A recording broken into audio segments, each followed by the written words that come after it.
La brigade du tigre.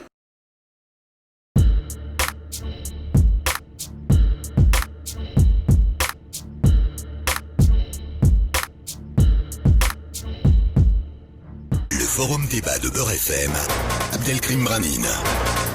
Bonsoir, merci de nous suivre pour ce dernier forum débat de la semaine. On parle aujourd'hui de cette fameuse moralisation de la vie politique. C'est le président Hollande lui-même qui a présenté lors d'une allocution télévisée les grandes lignes du projet de loi qui sera évoqué le 24 avril prochain au Conseil des ministres.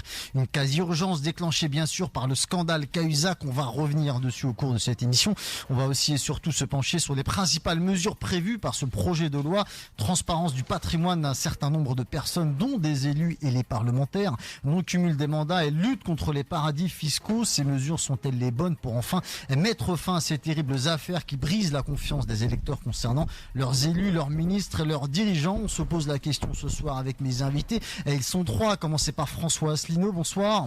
Bonsoir. Vous êtes le président de l'UPR, l'Union Populaire Républicaine. Face à vous, Jérôme Impellizieri. Jérôme, bonsoir. Bonsoir. Vous êtes conseiller régional socialiste. Et enfin, à ma gauche, Franck Marguin. Bonsoir. Bonsoir. Vous êtes conseiller régional UMP, vice-président du Parti chrétien-démocrate et si je ne me trompe pas, candidat aux primaires de l'UMP pour les municipales de 2014 à Paris. Aux primaires de l'alternance. De l'alternance, voilà, c'est dit. Merci à tous d'avoir accepté notre invitation. Les auditeurs auront la parole dès 19h comme d'habitude en appelant le 01 53 48 3000. On en vient donc à cette moralisation de la vie politique française. Un vieux débat qui est revenu sur la table plus vite que prévu avec l'affaire, le scandale Cahuzac. Première chose, messieurs, est-ce que c'est inquiétant quelque part de devoir procéder à une moralisation de la vie politique dans une démocratie comme la nôtre et de devoir s'y pencher seulement une fois des aveux révélés alors que plusieurs signes graves sont apparus, plusieurs affaires éclatent depuis des années maintenant? Qui veut commencer? Franck Marguin. Merci de me faire commencer. Tout d'abord, je dirais qu'il faut bien sûr être un peu triste de voir cette affaire. C'est pas très intéressant pour la démocratie, c'est certainement très difficile pour le gouvernement et certainement très difficile pour le Parti socialiste. Mais ce que je voudrais dire avant tout, c'est qu'il faut faire quand même attention avec cette histoire parce que lorsqu'on a eu le scandale de DSK, on nous a quand même pas demandé de déballer notre vie privée et d'avoir un engagement sur le fait de notre moralité, j'allais dire corporelle. Donc je pense que on est quand même dans une situation un peu particulière où dès qu'il se passe un scandale, dès qu'il se passe quelque chose, alors on fait des lois.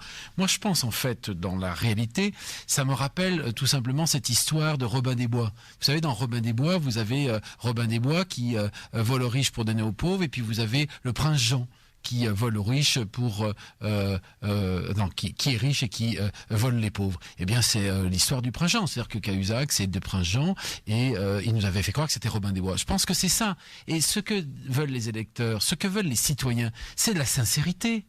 C'est pas déballer le patrimoine. Vous avez vu, on sait tous, les voitures de tout le monde, alors c'est 5 000 euros, 4 000 euros. Moi, j'ai une maison ici, moi, j'ai un emprunt là, Madame Duflot, alors c'est un emprunt avec 4 centimes, à la Générale, 3 centimes.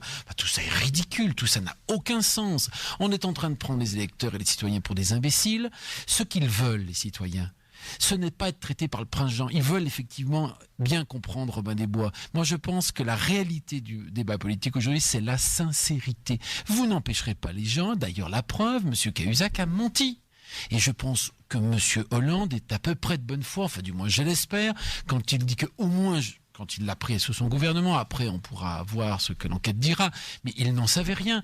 Or, quand vous avez des menteurs et quand vous avez l'absence de moralité, eh bien, qu'est-ce que vous pouvez... Vous allez faire les lois que vous voudrez, vous ferez toutes les lois du monde. Mais ce qu'il faut retrouver en politique, c'est la moralité, c'est-à-dire l'éthique personnelle. Est-ce que je me regarde dans la glace? J'en parlerai plus tard, mais c'est le même problème quand vous avez absence de moralité dans la légalité. Son directeur de campagne n'a rien fait d'illégal. En fait, quand on campagne toute une campagne politique contre les paradis fiscaux et que votre trésorier de campagne ou directeur de campagne, je ne sais plus exactement, est un spécialiste des paradis fiscaux. Quand vous avez une madame Hidalgo qui n'a rien fait d'illégal, elle demande ses droits à la retraite. Elle a le droit d'avoir ses droits à la retraite, mais c'est un problème d'éthique personnel. Comment voulez-vous expliquer aux gens qui n'ont pas d'argent, au peuple qui souffre, que non seulement vous avez une paye de maire adjoint, vous avez des payes de différents présidents de syndication, vous avez un chauffeur de la mairie, vous avez une voiture, et qu'en plus vous faites valoir vos droits à la retraite. Ça n'est pas illégal, mais pas du tout. Mais c'est simplement un problème de morale. Moi, je pense qu'il faut absolument, et moi j'en fais partie, que les hommes politiques se rendent bien compte que nos électeurs veulent de la sincérité et de la morale. Voilà ce que j'ai à dire. Ce projet de loi, dans le détail, le contenu, on va y venir dans un instant. Premièrement, je le disais, François Asselineau, on est en France quand même, longue tradition démocratique, on n'est pas en Corée du Nord, et pourtant on doit réunir des gens pour pencher sur un projet de loi pour moraliser la vie politique française. François Asselineau. Écoutez, c'est un sujet qui est assez compliqué, il y a 1000 choses à dire. Comme vous le savez, j'aime bien les proverbes chinois, je vais vous en infliger 2 pour commencer. Le premier, c'est le poisson pourri par la tête. Monsieur Hollande ose dire qu'il réclame une république exemplaire alors que nous avons la Pompadour à l'Élysée. Nous avons une dame qui n'est ni mariée, ni pacsée avec le président de la République et qui, sur les frais des contribuables, a actuellement 6 conseillers. Les frais de mission sont pris en charge par l'État. C'est un véritable scandale. Ça n'existe d'ailleurs, ça fait rire la planète entière. Alors moi je trouve toujours ça extraordinaire quand on prend des airs de morale. Je crains moi que monsieur Cahuzac ne soit en fait là-dedans le bouc émissaire commode de toute une classe politique. Je dis pas que tous les élus sont corrompus, ça c'est pas vrai, mais qu'il y a quand même une classe politique qui est quand même l'ensemble de l'atmosphère politique française est devenue nauséabonde. Et ça sera mon deuxième proverbe chinois. Le deuxième proverbe chinois, c'est un proverbe que j'aime bien, c'est un dicton qui dit « se gratter une démangeaison à travers la botte ». Ça veut dire quoi? Ça veut dire que ça ne règle absolument pas le problème. C'est une opération de diversion. Là, vous parlez du projet de loi, là. Oui. Écoutez, je suis de l'avis de M. Marguin juste auparavant. Ça n'a pas grand intérêt de savoir quels sont les prêts immobiliers qu'a pu avoir telle ou telle personne. Le problème, c'est que, comme disait George Orwell en 1984, en ces temps de tromperie universelle, dire la vérité devient un acte révolutionnaire. Actuellement, toute la scène politique française vit sur le mensonge. Mais pas seulement un mensonge en matière d'éthique, un mensonge de nature politique. Je suis d'ailleurs assez surpris à cet égard de voir M. Marguin, dont j'ai approuvé les propos, mais qui va se présenter à l'UMP.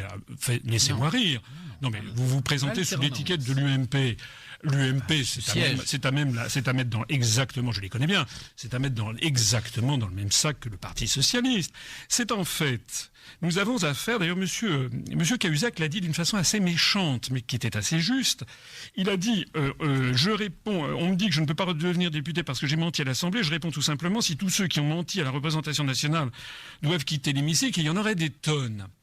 Et il a dit également quelque chose d'encore plus méchant, mais beaucoup plus profond. On me dit que j'ai menti sur ma situation personnelle. Cela veut dire quoi, a-t-il dit? À ce compte-là, j'ai menti sur la possibilité de réaliser les 3% de déficit en 2013. Et tout est là. C'est que nous sommes dans un mensonge généralisé. Nous avons M. Hollande, par exemple, qui s'est présenté devant les Français en disant qu'il allait changer le TSCG. Il savait très bien qu'il n'en avait absolument pas le pouvoir. Monsieur Hollande a dit qu'il allait combattre la finance internationale. Au même moment, il est allé à Londres pour dire aux financiers ne vous en faites pas. C'est une escroquerie morale et politique à l'égard de tous les électeurs de la gauche.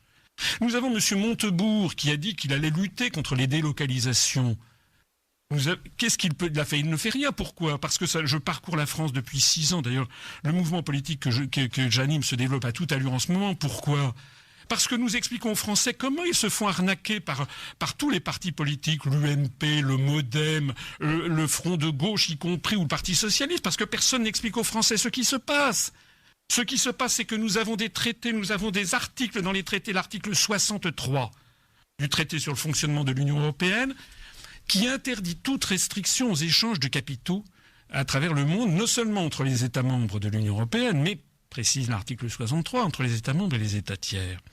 Alors ça veut dire quoi? Eh bien ça veut dire premièrement qu'on ne peut pas lutter du tout contre les délocalisations, sauf à dénoncer les traités. C'est ça que ça veut dire. Ça veut dire également que nous vivons dans une hypocrisie générale. Parce que cet article 63, si on prend la hauteur de vue nécessaire, c'est quoi? C'est autoriser justement les grandes entreprises à faire ce qu'on appelle de l'optimisation fiscale. C'est-à-dire que les entreprises font apparaître des bénéfices là où elles le veulent, quand elles sont des multinationales. Finalement, ça n'est pas très différent de ce que faisait M. Cahuzac. Donc nous sommes en fait dans un mensonge général. Ce dont il s'agit, et c'est pour ça que les Français n'en peuvent plus. Vous savez, je pense qu'ils se fichent éperdument de savoir qui possède un appartement ou un 3 pièces. Ce qu'ils voudraient, c'est comprendre ce qui se passe. Et ce qu'ils voudraient aussi, c'est qu'on parle enfin des vrais sujets. C'est pas la première fois que vous m'invitez. Je suis venu ici plusieurs fois. À chaque fois, je parle à aux gens qui sont dans les débats. Je leur parle, par exemple, de cet article 63 qui empêche toute lutte contre les délocalisations. Vous savez qu'actuellement, nous perdons 500 à 600 emplois par jour. Une usine qui ferme par jour. Tous les jours, il y a 1500 personnes qui basculent en dessous du seuil de pauvreté, selon l'INSEE. Et encore, c'était en 2010. Ça doit être pire. Alors, quand je dis l'article 63, en général, ça tombe dans un silence de cathédrale et on passe à autre chose. Eh bien, moi, ce que je voudrais, c'est que mes collègues, monsieur qui est à l'UMP, monsieur qui est au Parti Socialiste, disent « Vous faites quoi, vous, de l'article 63 ?» Parce que c'est ça le vrai sujet. Le vrai sujet, c'est que nous avons des engagements au niveau international dans le cadre européen qui sont en train de mener la France à la ruine, à la pauvreté générale, à l'explosion politique et sociale. C'est de ça qu'il s'agit. Donc le reste, c'est des écrans de fumée qui nous sont dit assénés par comment dirais-je. Moi, je trouve ça assez minable pour le coup. C'était l'adjectif que M. Héroux avait réservé à Depardieu. Je trouve ça assez minable. Ce dont les Français ont besoin, c'est de retrouver du sens et de la vérité. Voilà. Le sens et la vérité, c'est la raison pour laquelle, d'ailleurs, le mouvement politique que j'anime ne cesse que de se développer. J'en reparlerai tout à l'heure. C'est aussi l'accès aux médias qui pose un problème.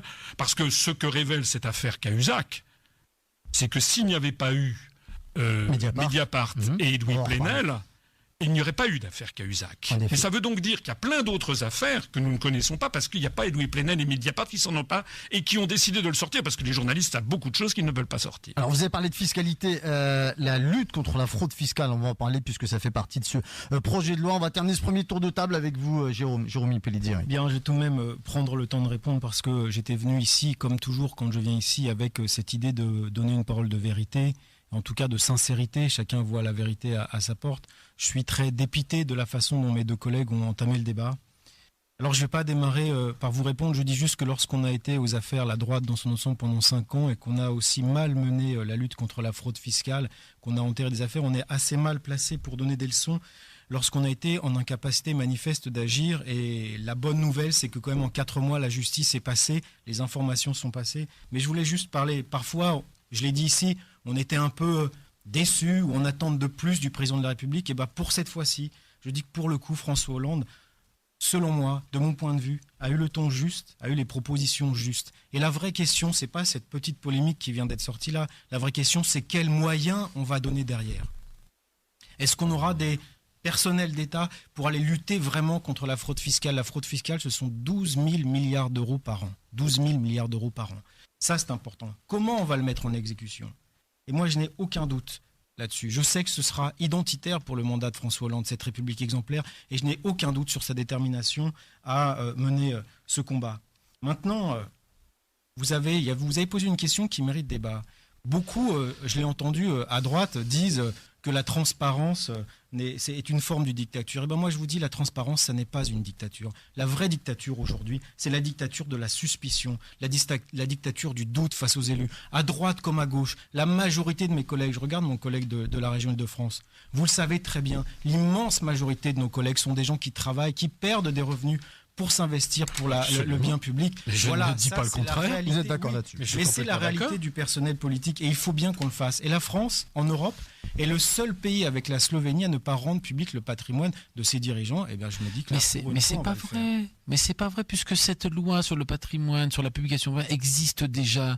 Ne dites pas. J'aimerais que vous me laissiez finir parce que j'ai quelque chose d'intéressant. Allez-y, terminez, Jean. À vous dire, voilà. Et l'autre chose, effectivement, on voit bien qu'il y a une accélération du calendrier. Oui, l'affaire Cahuzac qui nous a tous tous Ça a outrés. précipité ce projet de loi. Il y a une accélération, mais ce n'est pas nouveau. François Hollande avait déjà entamé des mesures qu'il avait imposées à l'Assemblée des élus. La baisse de 30% des revenus du chef de l'État et de ses ministres. C'est pas fait. Les engagements... c'est pas fait. C'est pas fait. Si, ça s'est Non, fait. mais non, Voilà. ça n'a pas été constitutionnel. Non, ça n'est pas vrai non plus. Allez-y, terminez. Je finis. La réforme du Conseil constitutionnel, la réforme du statut pénal du chef de l'État, la consolidation de l'indépendance du Conseil supérieur de la magistrature, tout cela était déjà mené, déjà entamé. Voilà, le rythme s'accélère et c'est tant mieux pour la vie publique française. Concernant cette transparence, nos auditeurs nous donneront leur avis juste après la pause. Avant celle-ci, je vous lis quelques réactions de nos auditeurs sur Twitter. Un auditeur qui nous dit qu'on a richesse nationale est détournée au profit de nos élus voyous. Oui, le citoyen a le droit de savoir. Avant la pause, j'avais une question à vous poser. Est-ce que cette affaire doit donner lieu, selon vous, à un remaniement du gouvernement? Est-ce que ça vous paraît incontournable ou pas, Franck Marguin? Cette affaire, à mon avis, va obliger le gouvernement à se réformer lui-même. Mais non, ça n'est pas que cette affaire, c'est l'ensemble des couacs et des difficultés que le gouvernement. Je pense que le gouvernement, c'est un gouvernement d'amateurs. D'ailleurs, même les socialistes le disent, puisque Duflot l'a encore dit avant-hier. Donc je pense que oui, il va être obligé. L'affaire va être certainement peut-être la goutte d'eau qui a fait déborder le vase. François Asselineau, remaniement du gouvernement? Franchement, vous voulez que je vous dise, je m'en fiche éperdument. Franchement, non, mais oui, bien sûr, M. Hollande va être obligé de remanier, mais qu'est-ce que ça va changer? Ça va rien changer, parce qu'encore une fois, je suis désolé je vais revenir à la charge. Encore une fois, les vrais sujets passent à la trappe. Voilà. Le représentant du Parti Socialiste m'a classifié dans la droite. Il ignore sans doute que ça fait 12 ans, personnellement, que je ne suis pas dans les cabinets ministériels, et même 20 ans, et que j'ai créé un mouvement politique qui, justement, s'oppose autant à la droite qu'à la gauche, et qui pose les vrais problèmes au niveau auquel ils doivent être posés. C'est-à-dire celui de la vérité en politique et de la vérité de la situation. Actuellement, les Français ne décident plus de rien. Donc les Français, actuellement, vous savez ce que croient les Français? Ils croient que parce qu'il y a des élus corrompus, c'est pour ça qu'ils ne mènent pas la politique qu'ils voudraient. Mais ça n'a rien à voir. Vous pouvez avoir des élus corrompus et d'autres qui ne le sont pas, mais ils ne mènent pas pour autant. Mais les élus non corrompus ne mènent pas pour autant la politique que voudraient les Français. C'est une politique qui est décidée par Washington et Bruxelles et Francfort. Alors on va faire une première pause, on attend vos appels 01 53 48 3000, à tout de suite. Il est pile 19h, c'est la deuxième partie de cette émission. On parle toujours moralisation de la vie politique française et ce projet de loi présenté par François Hollande hier avec nous ce soir pour débattre. François Asselineau, c'est le président de l'UPR, l'Union Populaire Républicaine. Jérôme Impellizieri, il est conseiller régional socialiste. Franck Marguin, il est conseiller régional UMP et vice-président du Parti chrétien démocrate. 01 53 48 3000. On va écouter les auditeurs et je vous redonne la parole, messieurs. Et Jamel nous appelle de Paris 14e. Jamel, bonsoir. Allô? Oui, bonsoir Jamel, on vous écoute. Allô, bonsoir, merci de prendre mon appel. Moi, je voulais poser une question après Monsieur Cahuzac, toute cette affaire et tout ça. Qu'est-ce qu'il risque, c'est-à-dire au niveau de la justice? C'est-à-dire au niveau pénal, est-ce que c'est un délit qui va être poursuivi ou c'est-à-dire qu'est-ce qu'il risque exactement? Voilà. Vous voulez savoir qu'est-ce que Jérôme Cahuzac risque concrètement? Alors on n'a pas des spécialistes, des juristes sur le plateau, je ne sais pas du tout si quelqu'un veut répondre. Franck Marguin? Non, d'abord il va falloir savoir quel type de culpabilité il a vraiment. Et puis j'imagine qu'il y a des textes de loi, mais honnêtement je ne sais pas exactement le type de peine qu'un cours, mais peut-être mon collègue le sait. Jérôme Impellizieri. Je vous le dis avec le sourire, en tout cas il risque d'être condamné. Et c'est une bonne chose, car si l'on regarde ce qui avait été proposé par Éric Woerth en 2009, c'est-à-dire l'amnistie fiscale, ou la proposition de loi d'amnistie fiscale déposée le 28 mars 2013, et il y a peu par l'UMP, eh bien le risque est moins, mais comme ces projets de loi ne sont plus valables, eh bien il sera condamné, et c'est une bonne chose. Il a déjà été exclu du Parti Socialiste. Dans la foulée, on va écouter Ahmed qui nous appelle de Paris 18e. Ahmed, bonsoir. Bonsoir monsieur, très brièvement, bonsoir vos invités. Écoutez, on va faire un petit constat à la fin de la semaine, à travers tout ce qu'on a entendu, citoyens, auditeurs, et puis on écoute, comme tout le monde, puis on se pose certaines questions, parce que moi, j'ai pas envie d'accabler cet homme-là, parce que, comme je vous l'ai dit précédemment à d'autres émissions, il y a forcément quelque chose à gratter en dessous. Moi, je vois un Premier ministre. Je le rappelle à tous les auditrices et auditeurs de Beurre FM qu'il a été condamné en 1997. Le patron de Solferino, Il a été condamné aussi. Harlem Désir. Ah, bien sûr, bien sûr. Et ces gens-là critiquent M. Cahuzac, pardon, M. Branine. Et j'ai assisté cet après-midi, j'ai eu le droit à du spectacle, du cinéma, mais j'aurais préféré de l'opéra parce que Sophocle, c'est digne d'un opéra. C'est pas l'Assemblée nationale où on fait de l'opéra, c'est devenu un moyen de faire du cinéma et du spectacle, l'Assemblée nationale. Quand ils sont au courant, les ministres et les députés qui sont filmés, vous assistez à ce que je viens de dire. Regardez, moi j'écoute M. Moscovici nous dire qu'il n'est pas plus blessant qu'un reproche injuste. Mais monsieur, vous étiez au courant. Vous étiez ministre de tutelle. Comme je vous l'ai dit à une émission précédente, monsieur, sous l'ère Sarkozy, on avait des bruits de couloir. Alors regardez, très brièvement, monsieur, c'est simple. Le président de la République, hier, il a parlé. Pour moi, il a parlé pour rien dire. Pour moi, il fait la même politique que celui qui l'a succédé. Il n'écoute pas. Le mec, il est à côté de ses pompes. Et d'ailleurs, j'ai appris ce matin, on l'appelle Pépère. On l'appelle Pépère. Regardez-moi. Vous avez une administration fiscale, monsieur. C'est la seule administration de France qui peut demander à un procureur de la République de lancer une enquête. C'est un outil. Vous avez une justice, à condition qu'elle soit indépendante, et vous avez le ministère de l'Intérieur, qui dispose d'un service qui est très très récent, moins de 10 ans. On a regroupé la DST et les anciens services de renseignement généraux. Aujourd'hui, ça s'appelle la DCRI, ça siège à Levallois-Perret. Croyez-moi que ces gens-là, ces trois administrations ont les moyens de trouver. Et moi, il y a une chose qui me gêne, monsieur, c'est de demander à tous les politiques de divulguer leur patrimoine. Ça, c'est pas beau. Moi, ça me regarde pas. Moi, je m'en fous, monsieur le Cailly, savoir si tel ou tel ministre. D'ailleurs, ils m'énervent parce qu'ils sont tellement nombreux. Il y a combien de ministres, je crois, près de 40 avec les secrétaires d'État. C'est immense, monsieur, vous vous rendez compte? Le gâchis. Tout à l'heure, un de vos invités nous expliquait comment c'est même pas sa femme. C'est sa petite amie, elle dispose de moyens, mais c'est pas normal, tout ça c'est pas normal. Alors moi ce qui me dérange, je vous dis, c'est pas d'être au courant du patrimoine des politiques.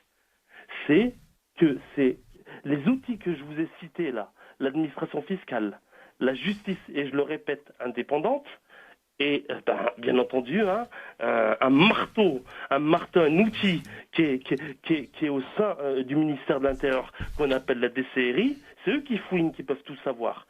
Ces gens-là doivent être au courant de tout. Vous prenez un poste, vous êtes nommé, avant d'être nommé, on sait ce que vous avez, vous le quittez, on sait ce que vous avez.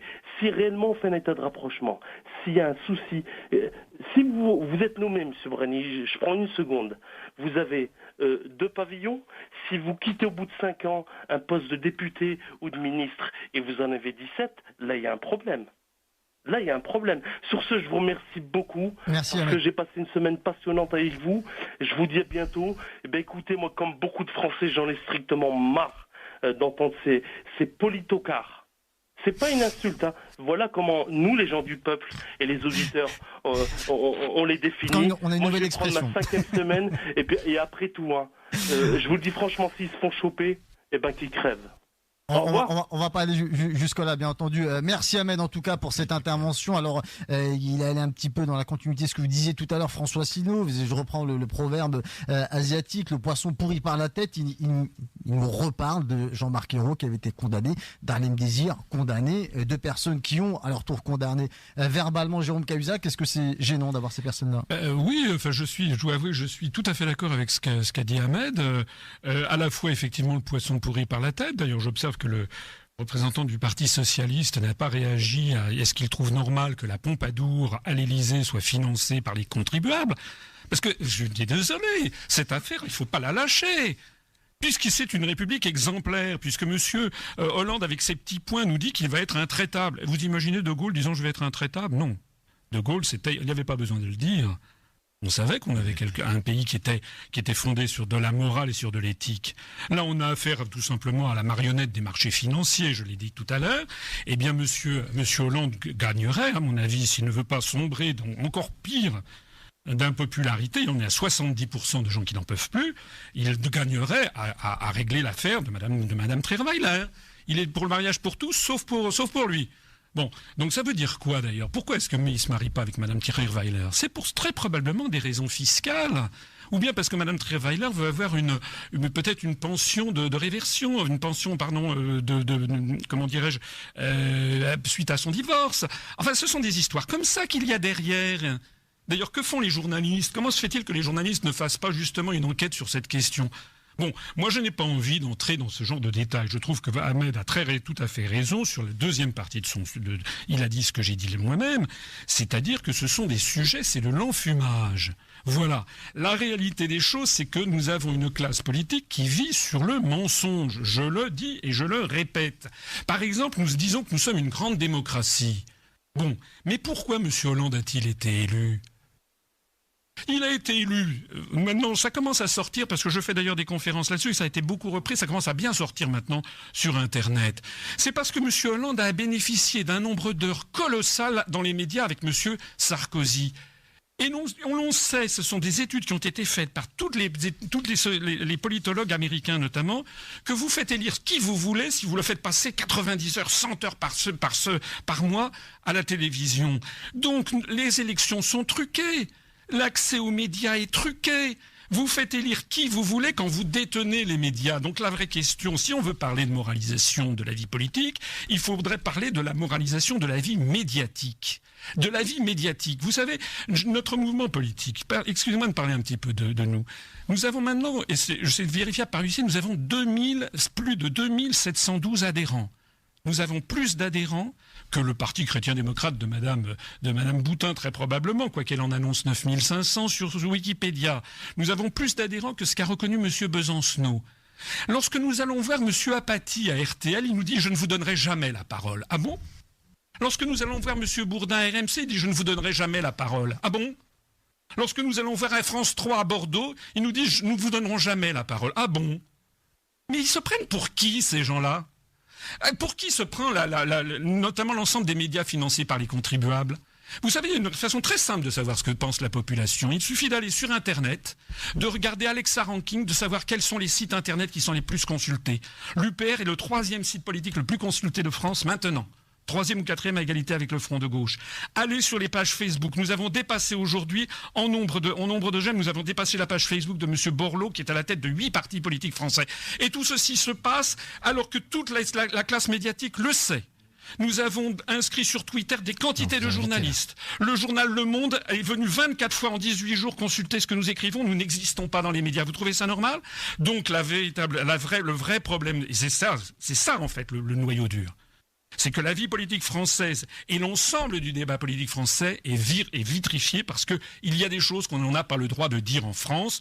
Par exemple, que l'on peut sortir de la construction européenne, qu'il y a un article 50 qui le prévoit. Par exemple, que ce sont les États-Unis d'Amérique qui ont piloté la construction européenne. D'ailleurs, nous allons ressortir de nouveaux documents sortant de la CIA. Par exemple, et on le voit d'ailleurs quotidiennement, que l'ensemble de la France et désormais l'ensemble des pays d'Europe sont désormais vassalisés par les États-Unis d'Amérique, que tout ceci mène à une explosion générale sur l'ensemble du continent européen. Aujourd'hui même, on apprend que ça a dépassé les 27,2% de taux de chômage en Grèce. Il y a 60% des moins de 24 ans qui sont au chômage en Grèce. Vous trouvez que c'est normal ? Eh bien, tous ces sujets sont comment dirais-je, interdits d'antenne. Et M. Hollande a osé dire, il y a quelques mois, la crise de l'euro est derrière nous. C'est de ça qu'il s'agit. Le vrai problème de la société française, c'est la tromperie universelle sur tous ces sujets. Franck Marguin, je vous laisse réagir sur l'intervention d'Ahmed et ensuite Jérôme. Oui, sur l'intervention, parce que, monsieur, d'abord, vous êtes invité, donc ne vous plaignez pas de ne pas être invité. Au moins, je suis invité sur Beurre FM, oui. Donc, et nous sommes sur Beurre FM, donc ça, c'est très bien. Moi, ce que je voudrais dire sur l'intervention d'Ahmed, et je voudrais quand même rappeler qu'un hémicycle qui débat, un hémicycle qui s'engueule, un hémicycle où il y a une vie politique, c'est un hémicycle qui est un hémicycle de démocratie. C'est quand même dans les dictatures où on voit que les hémicycles sont rangés, tous en uniforme, personne ne dit rien, on vote selon ce que le parti a décidé. Donc, réjouissons-nous, et dites-le à Ahmed, réjouissons-nous qu'à l'hémicycle, que dans la démocratie, la représentation du peuple, les gens puissent s'invectiver très lourdement, parce que l'affaire est très grave, l'affaire est très lourde, et donc il faut qu'ils débattent lourdement, voire même qu'ils aient des mots forts, parce que je pense que l'affaire est forte. Ça, c'est la première chose que je voudrais vous dire. La deuxième chose que je voudrais vous dire, moi, je suis vraiment très surpris favorablement par ce que me dit monsieur Ahmed. C'est exactement ce que j'ai dit à l'entrée, c'est qu'en fait, les citoyens, le peuple français, ils s'en foutent du patrimoine des élus. Ça ne l'intéresse pas, ça n'intéresse personne de savoir si Franck Marguin a une voiture, a une maison, un appartement. Ce qui intéresse nos citoyens, c'est l'éthique personnelle, je le répète. Si on n'a pas compris ça, on va arriver dans une pseudo-dictature qui, moi, m'effraie personnellement parce qu'aujourd'hui, on est sur le patrimoine, mais demain, et on connaît bien l'anticléricalisme des socialistes à tout craint, on va nous demander dans quelle religion vous élevez vos enfants. Rappelez-vous le débat sur l'école libre, c'est ça l'absence de morale. La majeure partie du gouvernement de l'époque avait ses enfants dans l'école libre, mais il voulait la supprimer. On est, si vous voulez, dans une situation où le citoyen ne croit plus son élu parce que l'élu n'agit pas tel qu'il le dit lors des campagnes électorales ou lorsqu'il est dans son mandat. Donc moi, ce que je dis, non à cette moralisation de la vie politique de cette manière, parce qu'on va bientôt nous demander ce que l'on pense, ce que l'on lit comme journal, comment on éduque nos enfants, dans quelle religion nous vivons, et peut-être, si je deviens demain obèse, qu'est-ce que je mange et pourquoi. Méfions-nous, les élus ne sont pas des gens que l'on jette en pâture. Les élus représentent le peuple. Alors, si vous n'êtes pas content des élus, et mais je ne suis pas, au contraire, contre ce que dit Ahmed, je pense qu'il a raison, et je dis attention au gouvernement, si on n'est pas content des élus, on ne vote plus pour eux. Vous sanctionnez. Voilà. C'est quand même ça la réalité de la démocratie. Jérôme Impellizier. Je suis d'accord avec votre dernière phrase, par contre, avec ce qui précède. Non, ce qu'a dit Ahmed est très important. Je vous ai dit, j'ai pas de langue de bois ici. Moi, j'étais très scandalisé et blessé par ce qui s'est passé, par l'affaire Cahuzac. Aussi scandalisé par l'usage qui parfois peut être fait des fonds publics. Eh bien, la réponse, c'est simple. Au lieu de sombrer dans le populisme, le pire, enfin, quand j'entends ce qui s'est dit précédemment, c'est complètement hallucinant. La classe politique vit sur le mensonge. Enfin, écoutez, vous savez, moi, mon point de vue, il est simple. L'argent public, l'utilisation de l'argent public doit être rendue publique. Vous percevez des indemnités d'élus, eh bien, on doit savoir quel est votre patrimoine avant, quel est votre patrimoine après. Et là, je dis une chose simplement qui pourrait rassurer. On communique très mal. Nous, la classe politique dans son ensemble, on communique très mal. Qui sait, par exemple, que les élus régionaux, depuis le mois de janvier, avant l'affaire Cahuzac, perçoivent en net 10%, voire plus pour certains, je ne vais pas les cas de tout le monde, 10% d'indemnité nette de moins. On le fait parce qu'on participe à un effort national qui nous paraît normal, légitime. Et c'est vrai, on n'en parle pas. Mais parfois, il faudrait peut-être mieux le dire. Vous dites, vous laissez entendre que la plupart des élus sont corrompus. Ah, pas du tout. Non, je n'ai pas dit que les élus. Non, je n'ai pas dit. Non, est animé par des gens qui sont condamnés, etc. Eh bien, moi, je vais vous donner un exemple très simple. Lorsque j'ai été élu, je dirigeais l'administration d'un établissement qui percevait des fonds publics, quoi qu'il était privé. Eh bien, j'ai démissionné pour ne pas être subventionné. Et l'immense majorité de mes collègues agit d'eux-mêmes sans qu'on leur demande quoi que ce soit. Mais aujourd'hui, il y a nécessité à moraliser la vie publique, il y a nécessité à rendre les choses transparentes, parce qu'on parle de rendre des comptes à des électeurs, et bien rendons-les jusqu'au bout. La question de la vie privée, de l'obédience, évidemment, ça ne sera jamais ce qui est de la sphère privée regarde la sphère privée. Et d'ailleurs, pour vous répondre, ce que le choix de M. Hollande de se marier ou pas le regarde, et on n'a pas à refaire le match du mariage pour tous à l'occasion de ce débat qui est d'une autre nature véritablement. Le cumul des mandats, vous l'avez effleuré, on va y venir dans un instant. 19h16, on va faire une nouvelle pause. Ensuite, je redonne la parole à mes autres invités. On écoutera de nouveau les auditeurs Méziane, Jaffar et bien d'autres. À tout de suite. Pour un député. Fillon est député. Non, mais il parlait de Fillon, là. Alors, il y avait Fillon qui était à plus de... non, Moscovici, en tout cas, a dit en effet qu'il... Et Moscovici, il gagne 15 000 € par mois, Moscovici. Ouais, c'est ça, 15 000, le ministre. Ça fait 180-200. Ouais. C'est pas, moi, je trouve pas ça choquant. Non, mais 15 000 € par mois, si vous avez, je sais pas, une maison à la campagne, un appartement que vous louez à Paris et puis 3 enfants, vous ne devez pas économiser plus de 50 000 € par an, donc il vous faut quand même plus de 20 ans pour avoir 1 million de patrimoine, pour être un peu sur la fortune. Enfin, parce qu'il ne faut pas oublier qu'il y a l'impôt là-dessus. Hein. Là, on en prend quand même 40% dans ce beau pays, 45% même. À qui la faute Je suis un élu et je pense qu'il faut payer des impôts. Moi, ça me choque pas de payer des impôts. Ça dépend ce qu'on en fait avec. Exactement. Par exemple, aux banques, on pourrait se poser la question. Pardon ? Par exemple, tous ces impôts qu'on paye aux banques. Qu'est-ce qu'on paye comme les impôts intérêts, comme des intérêts de la dette. Ah non, ça c'est des frais financiers, c'est pas pareil. C'est nous qui les payons. Mais ça c'est... Oui, mais quand vous avez emprunté de l'argent, il faut bien que vous payiez les intérêts. Il n'y a pas moyen d'emprunter sans payer gratuitement depuis que le monde existe, j'ai pas vu, mais peut-être un jour on y arrivera. Les Américains le font. Ouais, en ce moment, il y a des taux zéro parce qu'il y a beaucoup d'argent et peu d'investissement, c'est vrai. C'est des périodes un peu particulières. Enfin, regardez... Mais personne ne répond à la question de M. Asselineau sur les restrictions des mouvements de capitaux, l'article 63. Mais je crois qu'on est en train de tout confondre. Qu'est-ce que ça a à voir, les mouvements de capitaux et le fait de mentir sur son patrimoine? C'est pas parce que vous allez empêcher les capitaux de circuler, si vous montez, vous montez. Enfin, je veux dire, le problème du circulation du c'est un problème d'économie. C'est un problème d'économie. On y a répondu, après ça ne me plaît pas. Attention, on va y retourner. C'est deux débats, je veux dire. Attention. On y retourne. 19h20, c'est la troisième partie de cette émission. On parle toujours moralisation de la vie politique française avec nous ce soir 3 invités. François Asselineau, il est président de l'UPR, l'Union Populaire Républicaine. Et Jérôme Impellizzeri, il est conseiller régional socialiste. Et Franck Marguin, il est conseiller régional UMP 01 53 48 3000. On écoute de nouveau les auditeurs. Méziane nous appelle de Paris, 18e. Méziane, bonsoir. Oui, bonsoir messieurs.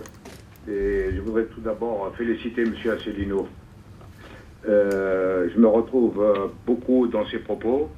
Je pense qu'en dehors du fait qu'il y a quelques casseroles parmi les hommes politiques, pas tous, mais une grande, aussi bien chez les socialistes que chez l'UMP, je pense quand on est auditeur des médias ou lecteur, on s'aperçoit qu'il y a quand même, comme dirait Raymond Barre, un microcosme entre les journalistes et les hommes politiques. D'ailleurs, il suffisait de voir Jean-Michel Apathy qui s'en prenait à Mediapart et à son responsable.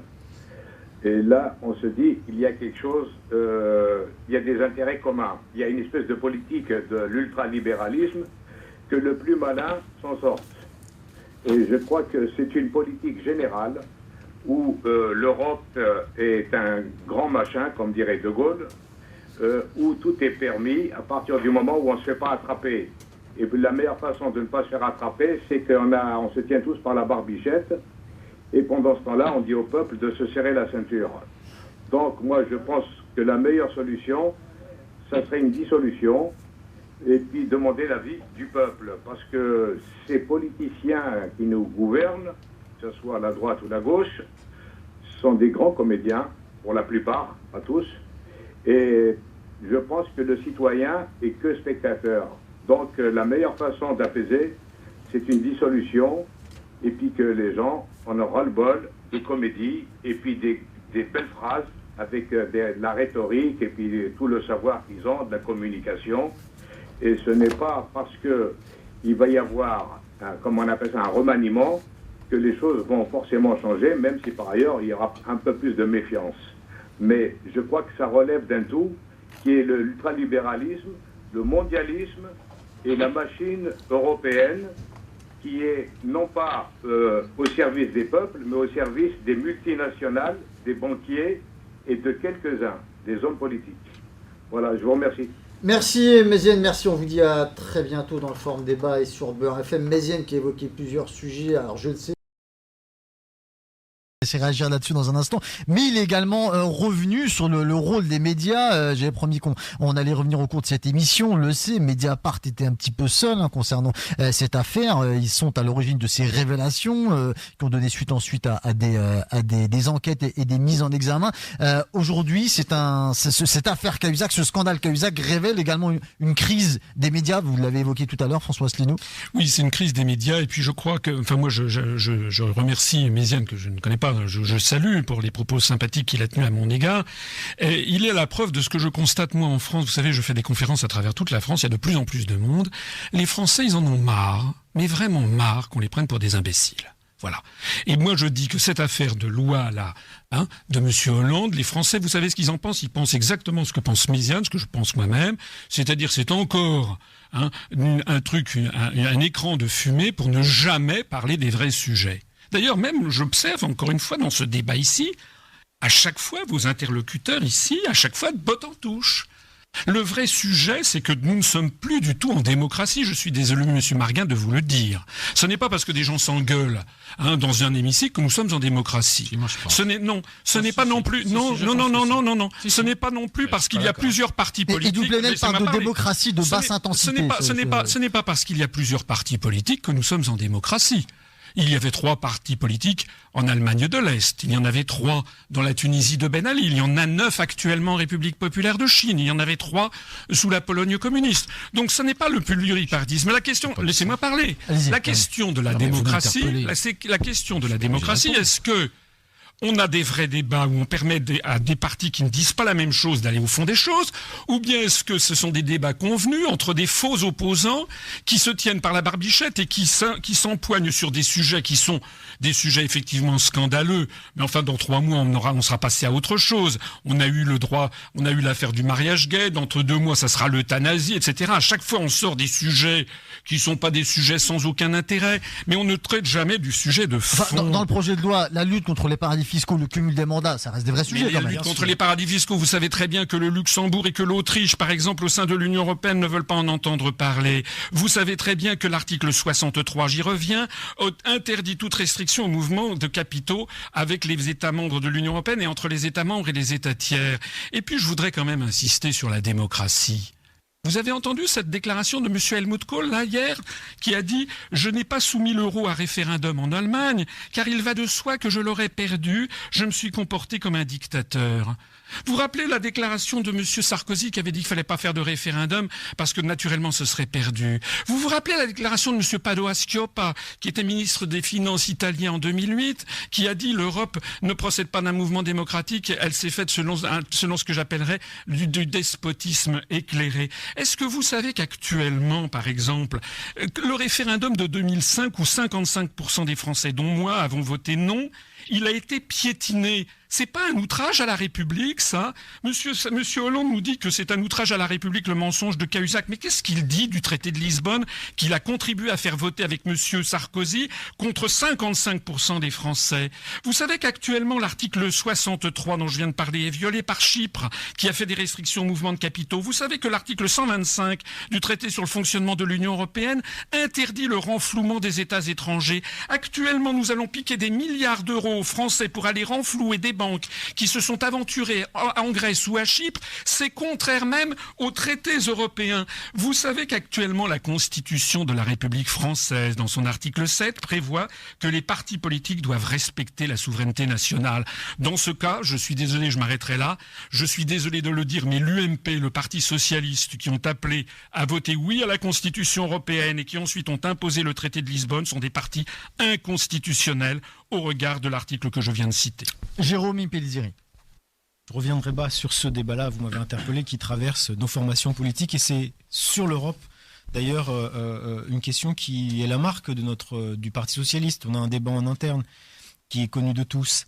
C'est juste, nous sommes d'accord sur l'Europe que nous voulons. Nous avons parfois des divergences sur les moyens pour y parvenir, mais vous avez dit quelque chose qui n'est pas juste. Vous voyez, l'affaire Cahuzac a eu un mérite, c'est qu'on a pu remettre sur la table ce processus qui avait été entamé par le président François Hollande, à savoir de lutter pour une moralisation de la finance internationale, en tout cas avec les moyens de la France. 2 choses, parce que vous nous avez interpellé sur un sujet, et je vais vous répondre parce que c'est un sujet important. Mais depuis cette semaine, le Luxembourg a dit justement qu'il allait procéder à l'échange automatique des données bancaires. C'est une chose fondamentale. Lorsqu'on dit que dans les annonces de François Hollande, rien ne correspond à la réalité, écoutez, la lutte contre l'évasion fiscale, la lutte contre le blanchiment d'argent, tout cela a une perte, j'ai dit tout à l'heure, 12 000 milliards d'euros pour l'économie mondiale, ça n'est pas rien. Rappelons l'action que Benoît Hamon, en tant que député européen, député socialiste, avait mené au Parlement européen pour que la lutte contre les paradis fiscaux. Vous nous avez interpellé sur l'Europe, eh bien c'est très simple. Aujourd'hui, le modèle financier qui est imposé à toute l'Europe n'est pas celui que la France souhaite, c'est celui que Mme Merkel souhaite. Eh bien, pour régler ce sujet-là, il y a les élections européennes. Chacun aura sa part de débat, mais nous pourrons trancher l'avenir de l'Europe et la façon de gérer l'économie européenne et la lutte contre la fiscalité au moment de ces élections. Franck Marguin, sur l'intervention de Méziane qu'on a écoutée juste auparavant. Oui, écoutez, moi, sur cette intervention, je ne peux pas être d'accord quand on est On nous explique que parce qu'on va interdire la circulation des capitaux, parce qu'on va être contre les banques ou contre l'Europe ou contre, je ne sais plus, que vous êtes contre beaucoup de choses, on va moraliser la vie publique. Mais enfin, vous êtes contre ce que vote le peuple. Les 55% de Français qui ont voté non, vous êtes contre. Je ne parle pas de contre. Si, vous êtes contre, vous trouvez ça très bien. Non. Mais attendez, comment pouvez-vous donner des cours de morale alors que vous soutenez un gouvernement, vous soutenez une majorité pas pour l'instant, qui a fait... Non, vous êtes apparenté UMP, vous soutenez un ancien président de la République qui a fait voter le traité de la moralisation. Sur le débat de la moralisation, je ne vois pas en quoi les traités européens ont à faire sur la moralisation des hommes. Et quand je vous dis qu'au Parlement, il est bon que les hommes puissent s'invectiver sur les vrais problèmes, c'est un signe de richesse de notre démocratie. Je n'en démordrai pas. Alors après, vous me faites une guerre sur la pluralité des partis, sur laquelle je ne suis même pas, parce que moi je peux vous en parler, des partis non représentés, des partis qui fonctionnent pas et de la démocratie. Mais c'est un autre débat. Le vrai débat aujourd'hui, on est en train de savoir qu'est-ce qu'il faut faire pour qu'on ait une vie publique qui soit moralisée. Mais moi je vous dis que pour qu'on ait une vie publique qui soit moralisée, il faut que les gens retrouvent le sens de l'éthique. C'est ça le problème. C'est une éthique personnelle. Là, on est dans le niveau personnel.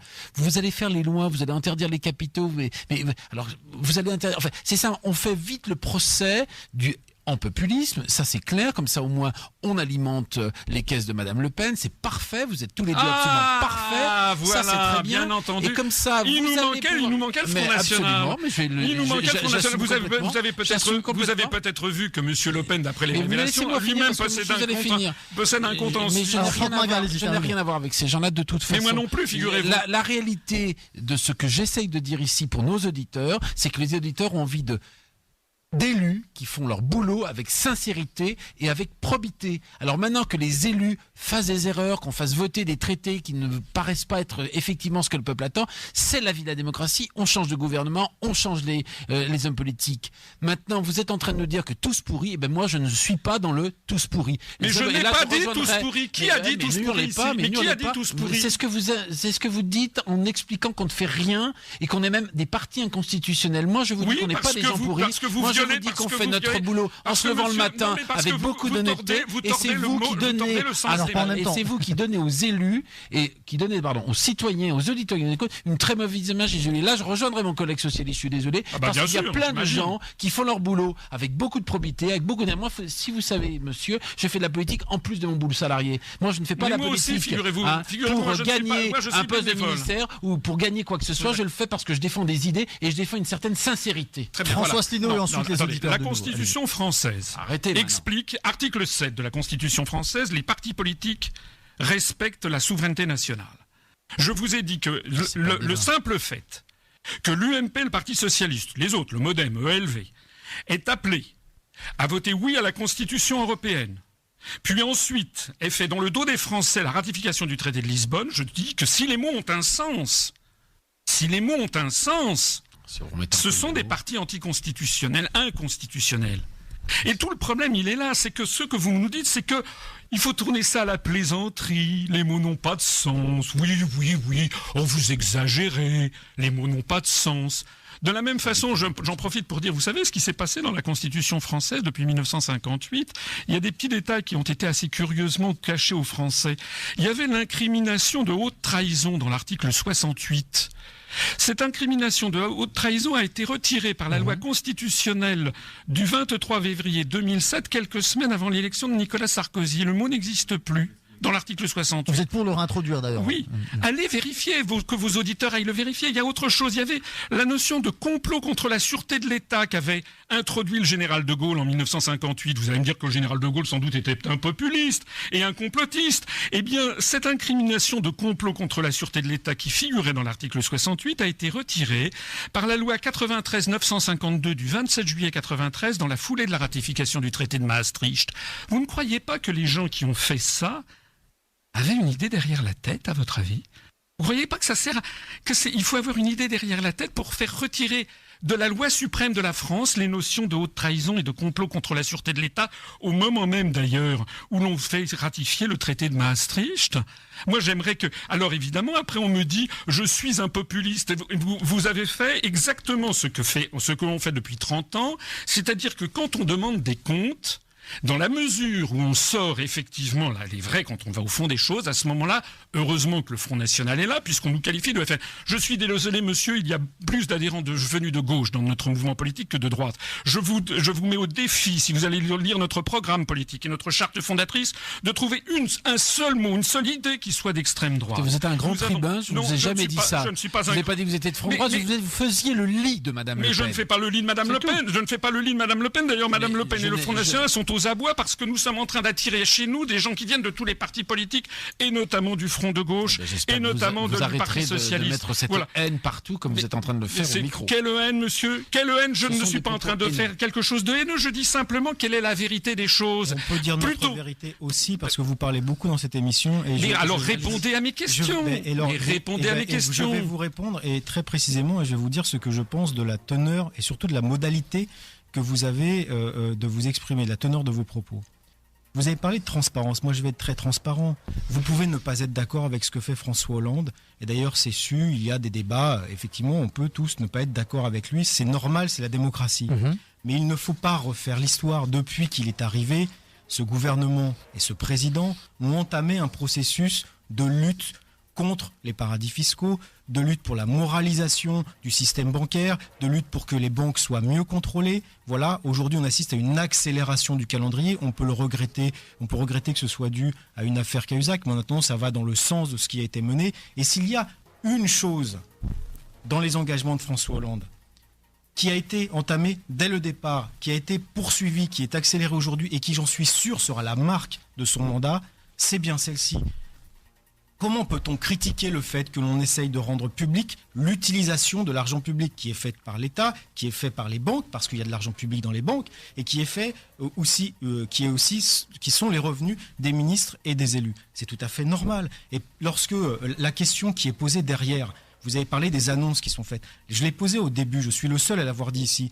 On fait des annonces de moyens nouveaux pour lutter. On ne les a pas détaillés, ce serait bien de le faire. Mais la question qui va derrière, quels moyens y aura-t-il? Un de vos auditeurs a dit qu'il y a une administration fiscale qui est capable de mobiliser la justice, etc. Oui, mais ça ne suffira pas si on ne crée pas un nombre important de contrôleurs fiscaux qui pourront vérifier les déclarations. Parce que les lois qui étaient proposées aujourd'hui n'auraient rien empêché pour Cahuzac. Il aurait menti. Donc il faut des gens pour contrôler. Et c'est bien quels moyens vont être donnés derrière, quelles incidences, quels moyens vont être mis à disposition de l'administration française pour que les déclarations de François Hollande puissent être rapidement efficientes. On va évoquer dans le détail quand même ce projet de loi. Il y a le non-cumul des mandats, mobilisation contre les paradis fiscaux et la création de cette haute autorité. Et on en parle après la pause et puis on redonnera la parole à nos auditeurs. On écoutera Jafar et Rachid. À tout de suite.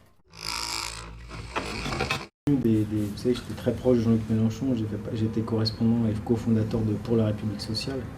Bon, ça ira. Je sais ce qui fait le tronc commun. L'idée d'être dans un parti issu de Jaurès, voilà. Voilà. C'est ça l'histoire du PS.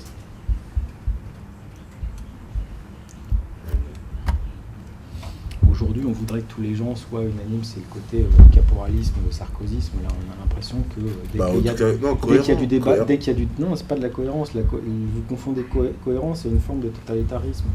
C'est très sain qu'il y ait à l'intérieur d'un courant de pensée très important, qu'il y ait du débat. Contradictoire, c'est pas contradictoire. Moi, j'ai conscience du socle commun. D'ailleurs, dès qu'on sort du PS, les gens nous identifient bien tous pareil. Donc, c'est bien qu'il y a un syndicat de placement. Bah oui. Et c'est vous qui le dites, me dites pas ça. Et c'est la même chose à l'UMP, hein, c'est la même chose. À l'UMP, il y a un peu de tout, quoi. Non, l'UMP, c'est un parti unique, avec la pensée unique, c'est clair. C'est pas... pas vraiment. Bah oui.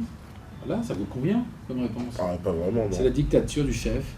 Bah quand il y a Sarkozy, oui. Bah oui, bah voilà, on assume. Il mettait tout le monde au pas. Bah voilà, il mettait tout le monde au pas. Mais aujourd'hui, il n'y a plus de chef. Au moins... Aujourd'hui, il n'y a plus de chef. C'est la bataille, c'est la grande bataille des chefs, voilà. C'est vrai. C'est la grande bataille des chefs. Entre le courant, on va dire, copéiste, un peu euro-atlantiste. Mais en quoi ça vous ennuie? C'est un club, l'UMP, personne ne vous oblige d'y appartenir. Ah non, pas du tout. Bon, c'est un syndicat de placement. Moi, j'ai pas de placement à... L'avantage des partis politiques, c'est qu'on ne fait qu'y adhérer, si vous voulez. On n'est pas obligé. Donc je vois pas en quoi la manière dont on a organisé notre parti, moi j'en fais partie en plus du Parti chrétien-démocrate, mais aussi organisé d'une certaine manière. On y retourne. Attention, silence. Avec l'argent public. Il nous reste moins d'un petit quart d'heure à passer ensemble. On écoute tout de suite les auditeurs et puis ensuite on va conclure cette émission. Mes invités vont réagir notamment sur les 3 grandes lignes de ce projet de loi concernant la moralisation de la vie politique. Jafar nous appelle de Saint-Denis. Jafar, bonsoir. Oui, bonsoir à Fabrice, bonsoir à toi, Abdelkrim, à tes invités, auditeurs, auditrices.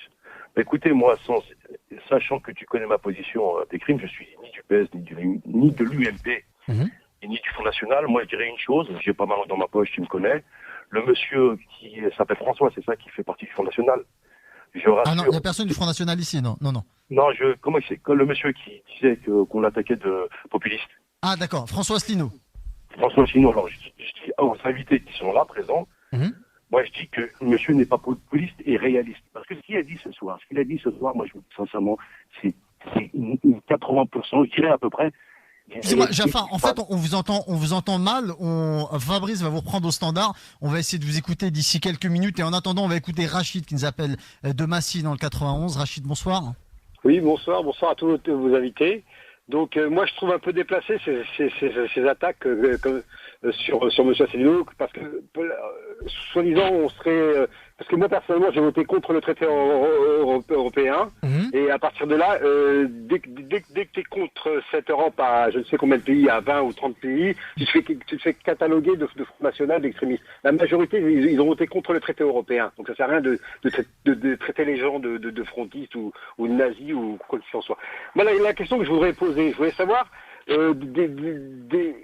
est-ce qu'on peut éviter, est-ce qu'on peut avoir une moralisation de la vie politique sans fréquenter des cercles d'influence comme le siècle, ou parce que là, dans ces réseaux-là, on trouve des hommes politiques, on trouve des banquiers, des financiers, on trouve des gros médias. Bon, ils ont le droit de se réunir, mais ils pourraient très bien inviter des médias indépendants pour assister à leur petite réunion. On aimerait bien savoir ce qui se passe à l'intérieur, et comme ça, le peuple sait exactement ce qui se dit en coulisses. Ça aurait été sympa quand même. Et aussi, je voulais parler aussi d'une réunion qu'il y avait eu en 2008. Je crois que c'était une réunion de la trilatérale, et Madame Guigou qui avait dit ouvertement, qui disait que trop de référendums, ça tue l'Europe. Je voulais savoir, entre parenthèses, elle voulait en venir où? Parce on nous parle de démocratie, mais pour tenir des propos comme ça, c'est quand même un peu inquiétant de la part d'un élu socialiste. Et sur ce, je vous laisse et bonne soirée. Merci, au revoir. Merci Rachid. Alors, sur les 2 points évoqués par Rachid, je ne sais pas du tout si quelqu'un veut réagir. Jérôme Pellizzeri. Je vais réagir sur la première chose. Rachid, vous avez dit qu'on traitait les gens de frontistes dès qu'ils ont voté pour le non. Moi, je fais partie des socialistes qui ont voté non au traité constitutionnel, donc je me fais rarement traiter de frontiste. D'ailleurs, je lutte contre le Front National localement, sous quelque forme qu'il soit. Mais vous avez posé la question d'Elisabeth Guigou. Je voulais pas le laisser dans le silence. Je ne sais pas les propos dont je connais pas les propos. Oui, je les ai pas en tête non plus. Non plus, voilà. Mais par contre, il y a quelque chose d'intéressant sur la question référendaire.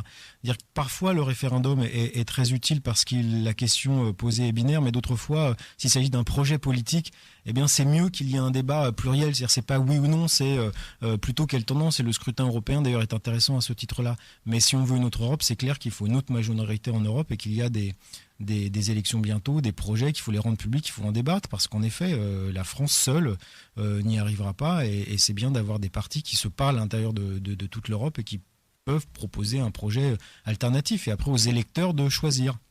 François Asselineau.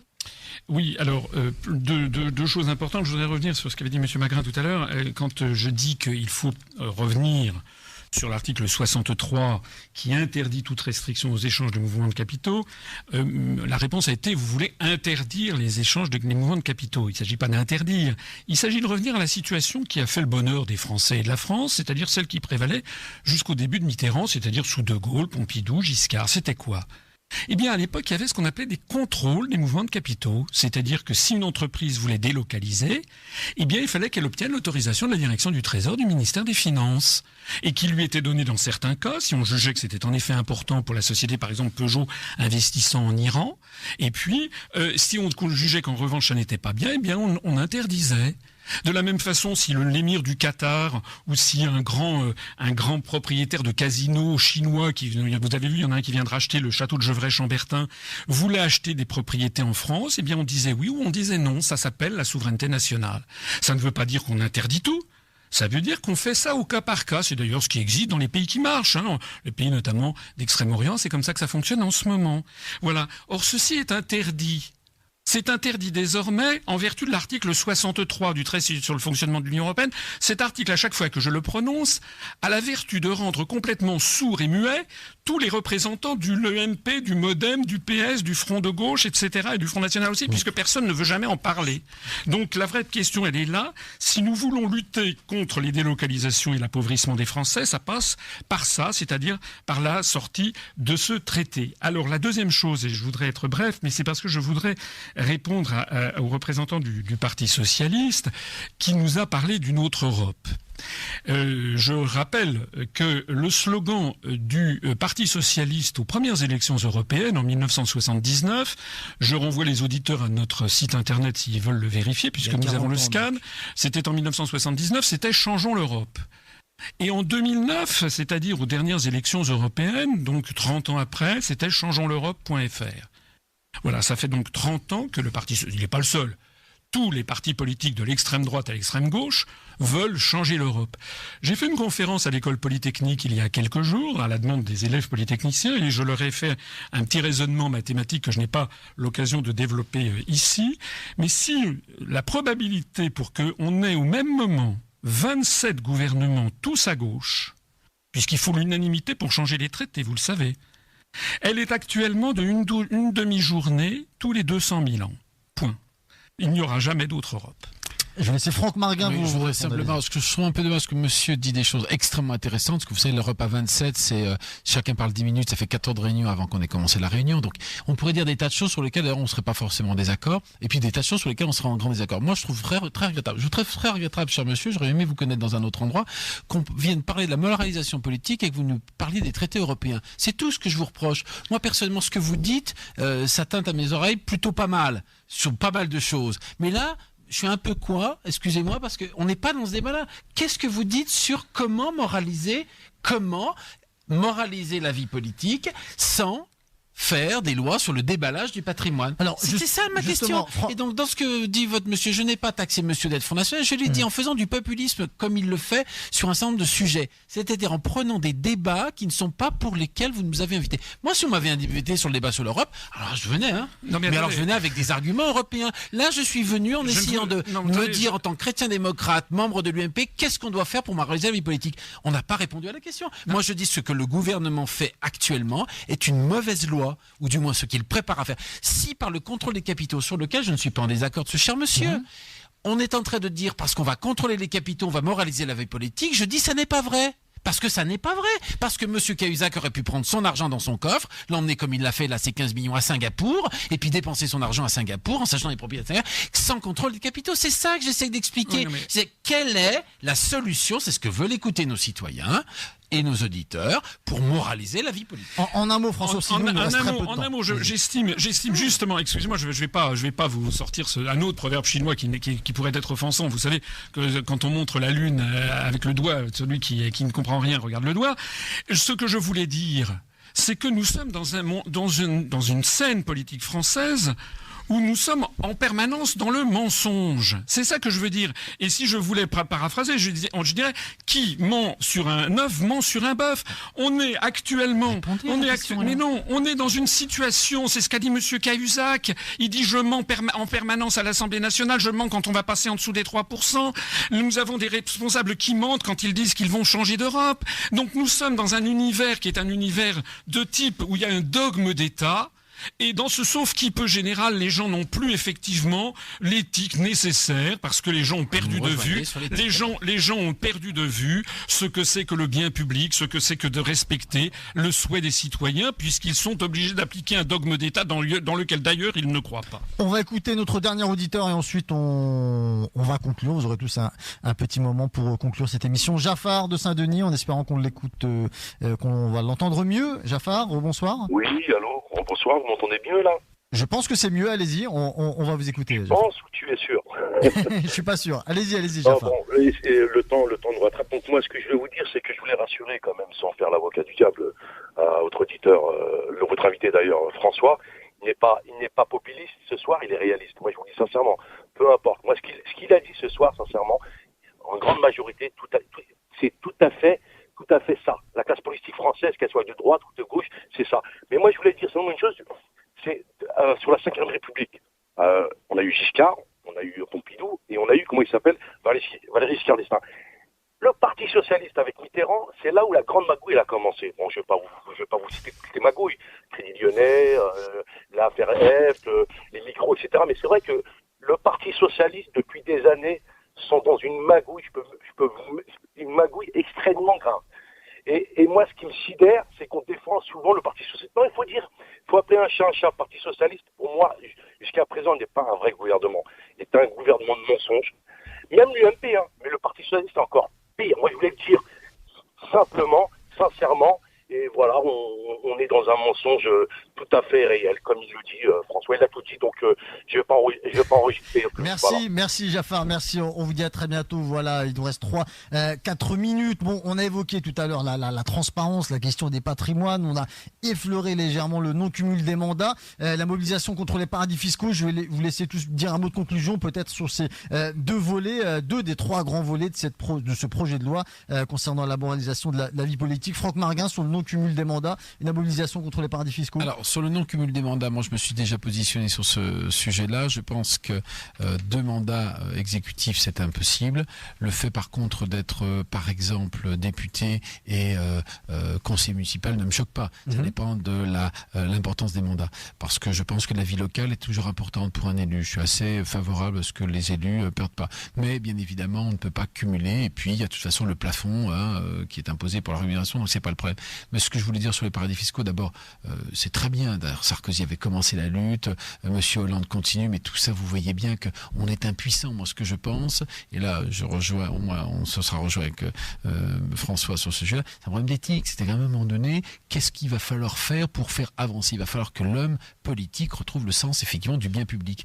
Et pas penser que l'argent public est quelque chose sur lequel on ne doit pas avoir des comptes. Ça, c'est ma conclusion. Allez, 2 minutes, ça fait 1 minute chacun. François Asselineau et ensuite Jérôme Pellissier. Mais écoutez, sur le non-cumul des mandats, je suis d'autant plus pour que ça figure dans notre programme. Il y a bien d'autres choses d'ailleurs qui figurent dans notre programme. Par exemple, le non, pas plus de 2 mandats consécutifs, comme ça a été imposé au président de la République. On ne voit pas pourquoi ça ne serait pas imposé à tous les mandats, conseillers généraux, conseillers régionaux, les maires, etc. Sauf pour les petites communes où ça serait sans doute inapplicable. Mais bon, quand quelqu'un a fait 2 mandats successifs, c'est bien. Il faut qu'il passe la place aux autres. Donc déjà, cette espèce de rotation, n'est-ce pas, du personnel électif, ce serait une bonne chose. Je crois que malheureusement l'homme est ce qu'il est et que c'est bien d'en appeler à l'éthique, mais encore une fois, nous sommes dans un temps de tromperie universelle.